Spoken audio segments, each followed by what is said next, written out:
A good poem is beyond judgment. It merely is, self-sufficient, waiting for that lost wanderer who would stumble upon it and know the truth of things. This is Sunil Bhandari, and you are listening to Uncut Poetry, a summery love story in the middle of winter. I wait for you with my cycle leaning on its stand and me cross-legged on a concrete pavilion in a garden full of the morning, as possibilities abound for exploration, and I am impatient for you so my conversations can begin and I can tell you stories of the night and what we could do with this day, starting now when the wind is still cold and our faces would bear the brunt, and my winter would be your icy cold nose as I touch it, and your uninhibited laughter which the heaven would want to appropriate, even whilst I would mull what to do with that one strand of hair which escapes your cape and renders me endlessly restless as I think of the summers which would come soon enough, and we would be in our thinnest summer frocks, and our stories would be of racing on our bikes in endless circles, and my always losing, as all I wanted was to be behind you with your hair all strewn, your denim skirt wild and caressing, and your squeals of delight like apostrophes around a time I would seize as my very own without knowing what to do with it.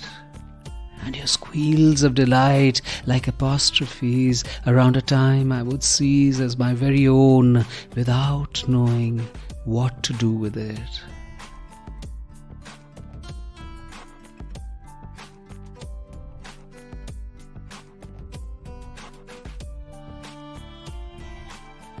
And then she falls in love with a girl.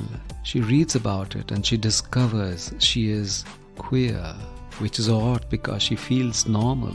In fact, is feeling as normal as is possible. The excitement she feels to be in the company of the girl she is falling in love with is as natural as possible. Everything about her is magical. Her laughter, her hair, the intensity of her eyes as she listens to her, the excitement with which she looks at her when she goes near her, her stories and the way her eyes fill up, and her abandon. What was odd about it? What is odd about falling in love with all of that?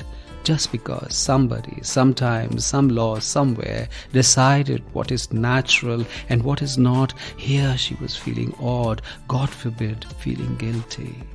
As if there was a wrong being committed, as if some law of nature was being broken, as if she was, without doing a thing, but just for feeling a feeling, was being prosecuted and standing guilty. If love itself was not overwhelming as a feeling, here was a world calling this feeling queer. What was she to do with this conflict, this battle of her feelings, and what the world felt about it? How she was being judged without even opening her mouth about something so pure, so special, so transcendental. How could something which seemed to have been ordered in heaven and ordained by the gods themselves be wrong, be bad? She was all of 15 years old, and here she was, feeling the worst at this best time of her life. Alas.